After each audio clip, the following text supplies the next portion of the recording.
আসসালামু আলাইকুম। স্বাগতম নতুন একটি ভিডিওতে। আশা করি সবাই ভালো আছেন। আজকে চলে আসলাম পাহাড়ে যাওয়ার জন্য। এই পাহাড়ে যাওয়ার জন্য প্রথমে আমাদেরকে একটি ঝিরি পার করতে হবে। এগুলা পাহাড়ে পানি নামতেছে, দেখতে পাচ্ছেন। এখন আমরা পাহাড়ে যাওয়ার জন্য আস্তে আস্তে ঝিরিটি পার হয়ে উপর দিকে উঠতেছি। এখন এই পথ ধরে আমাদেরকে পাহাড়ে যেতে হবে। দেখতে পাচ্ছি কিছুটা ধানের জমি। এখানে স্থানীয় লোকরা এই যে ধানের মৌসুমে ধান চাষ করে থাকে, তারা পাহাড়ের যে পাশে যে জমিগুলো রয়েছে এখানে ধান চাষ করে। আর সাথে সাথে তারা দেখতে পাচ্ছে এখানে কিছু পাহাড়ি সবজি, এই যে পাহাড়ের নিচু সাথে তারা এগুলো করে, তারা এইগুলো করে জীবিকা নির্বাহ করে। সাথে তারা গরু পালন করে। তারা সকাল টাইম চলে আসে গরু নিয়ে, এবং গরুগুলোকে পুরাদিন এখানে খাওয়ান, এবং তারা তাদের যে ফসলের জমিগুলো রয়েছে এগুলা এই দেখাশোনা করে। সাথে সাথে তারা এখানে এই যে সবজি এগুলো চাষ করে, এমন তারা এগুলো দিয়ে জীবিকা নির্বাহ করে। আমরা আস্তে আস্তে আমাদের পাহাড়ে যাওয়ার জন্য যে পাহাড়ের পাশে যে রাস্তা, এই রাস্তাটা দিয়ে এগিয়ে যাচ্ছি। এখানে বৃষ্টি হওয়ার কারণে এই প্রচুর পরিমাণ গাছপালা বেড়ে গেছে, সেজন্য রাস্তাটি প্রায় দেখা যাচ্ছে না। আমরা আস্তে আস্তে চেষ্টা করছি এই রাস্তাটি ধরে যাতে আমাদের পাহাড়ের পর্যন্ত পৌঁছে যেতে পারি। দেখতে পাচ্ছেন আমরা প্রায় আমাদের পাহাড়ের কাছাকাছি চলে আসছি। সামনে আমাদের পাহাড়। এই পাহাড়ে যাওয়ার জন্য আমাদেরকে এখান থেকে নেমে যে নিচু জমি রয়েছে, এই জমিগুলো দিয়ে আমাদের এই যে এই পাহাড়ে যেতে হবে। সামনে যে জমিগুলো রয়েছে এগুলোতে পূর্বে চাষ হতো, এখন বর্তমানে চাষ হয় না, কারণ এখানে প্রচুর পরিমাণ বান্দরের উপদ্রব দেখা দেয়। যখনই ধান বের হয় তখনই বান্দর এগুলো খেয়ে ফেলে, সেজন্য এখানে চাষ করে না। আমরা এই জমিটি ধরে আমাদের পাহাড়ে যাব। এখানে শুষ্ক মৌসুমে এখানে প্রায় এগুলো সব শুকনো থাকে, যেহেতু এখন বৃষ্টির কারণে নিচু যে জমিগুলো রয়েছে এগুলো দিয়ে চলাফেরা করা যায় না, প্রচুর পরিমাণ কাদা রয়েছে। আমরা চেষ্টা করছি আস্তে আস্তে যাতে আমাদের পাহাড়ের বরাবর পৌঁছে যেতে পারি।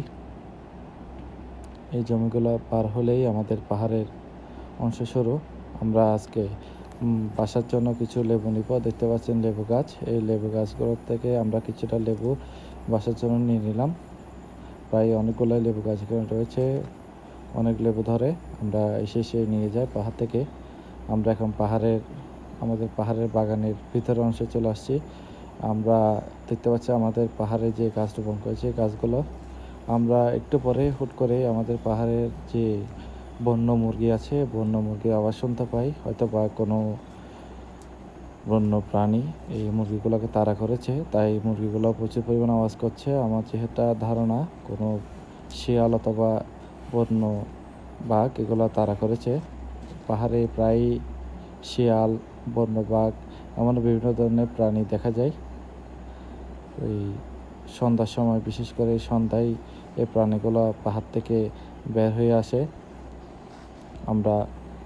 আমি আস্তে আস্তে এই পাহাড়ের চারপাশটা ঘুরে ঘুরে দেখলাম, এবং আমাদের বাগানে কিছুটা গাছ বাতাসের কারণে হেলে পড়ে গেছে, এগুলোও দেখলাম। আমরা এরপর পরে আবার শুনতে পাই মুরগিগুলা আওয়াজ। এগুলা প্রায় এক পাহাড় থেকে অন্য পাহাড়ে দৌড়াদৌড়ি ছোটাছুটি করছে। এগুলো খুবই তীক্ষ্ণ শক্তির হয়ে থাকে। এরা মানুষের আবাস অথবা কোনো প্রাণী আবাস পেলে সাথে সাথেই এই এক জায়গা থেকে অন্য জায়গায় চলে যায়। প্রায়ই এখানে বন্য মুরগি দেখা দেয়, বিশেষ করে শীতকালে প্রায় চোখে পড়ে বন্য মুরগি। এখন চারিদিকে ঝোপঝাড় হওয়াতে এই মুরগিগুলো দেখাও যায় না এবং দেখানো সম্ভব না। শীতকালে প্রায় এখানে স্থানীয়রা বিভিন্ন ফাঁদ পেতে এই মুরগিগুলো ধরে থাকে। দেখতে পাচ্ছেন কিছুদিন আগে একটি বৃষ্টি আগ মুহূর্তে ধমকা হাওয়াতে আমার কিছু চারা গাছ পড়ে গিয়েছে। আমি পাহাড়ে আসছি প্রায় সন্ধ্যার দিকে, তাই তাড়াহুড়ো করেই কিছু লেবু নিয়ে আমি পাহাড় থেকে এই বাসায় যাওয়ার জন্য বেরিয়ে পড়লাম। কেননা সন্ধ্যা হলেই পাহাড় থাকাটা উচিত নয়, কেননা এখানে বিভিন্ন ধরনের প্রাণী সন্ধ্যায় বের হয় পাহাড়ে, আর পাহাড়ে খুব তাড়াতাড়ি অন্ধকার হয়ে আসে। তাই আমি কিছুটা লেবু নিয়ে সময় দেরি না করে আমার পাহাড় থেকে বাড়িতে যাওয়ার জন্য রওনা দিলাম এবং এই ধানের জমিগুলো দিয়ে আমি আবার আগের মতোই আমার যেখানে আমার গাড়িটা রেখেছি এখানেই আমি রওনা দিচ্ছি। এই পথ ধরেই আমরা আমাদের বাড়ির রাস্তার দিকে যাচ্ছি। এখানে প্রায় শীতকালেই এগুলো সব শুকনো থাকে। আমরা এদিক দিয়ে ধানের জমি ধরেই চলে আসি, যেহেতু এখন বৃষ্টির কারণে চারিদিকে কাদা এমন গাছপালা বৃদ্ধি পাওয়ার কারণে পাহাড়ে যেতে কিছুটা বিঘ্ন ঘটে। এখন আমরা আস্তে আস্তে আমাদের যে বাড়ির রাস্তা ওইটা ধরে এগিয়ে যাচ্ছি। দেখতে পাচ্ছেন যে ঝিরিটি দেখিয়েছিলাম, এখন সন্ধ্যা হওয়ার কারণে প্রায়ই অন্ধকার হয়ে গেছে।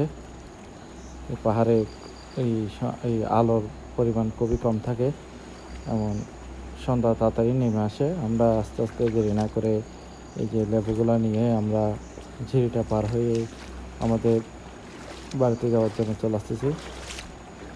এই জায়গাটা দিয়েই উপর দিকে উঠতেছি। এখানে প্রচুর পরিমাণ কাদা, উঠতে কিছুটা কষ্ট পেতে হলো কারণ হাতে লেবু ছিল। এই যে আমরা উপরের দিকে চলে আসছি। এখন সন্ধ্যার সময় স্থানীয়রা এখানে পাহাড়ে সকাল টাইম গরু নিয়ে আসে। তারা গরুগুলো সারাদিন এখানে খাইয়ে দাইয়ে সন্ধ্যার সময় নিয়ে যান। দেখতে পাচ্ছেন কিছু স্থানীয় লোক, বিশেষ করে এই যে দুইটা মহিলা, তারা গরুগুলো নিয়ে যাচ্ছে। সাথে রান্নাবান্না করার জন্য কিছু কাঠও তারা পাহাড় থেকে সংগ্রহ করছে। এখানে স্থানীয়রা বিভিন্ন রকম চাষাবাদ করে থাকে, যেহেতু ধানের মশলা, ধান, সবজি। এরপরে আমরা আমাদের গাড়ির নিকট এসে আমাদের লেবুর থলেটিকে বেঁধে আমরা বাড়ির উদ্দেশ্যে রওনা হই। আশা করি সবাই ভালো থাকবে, সুস্থ থাকবেন। দেখা হবে নতুন একটি ভিডিওতে।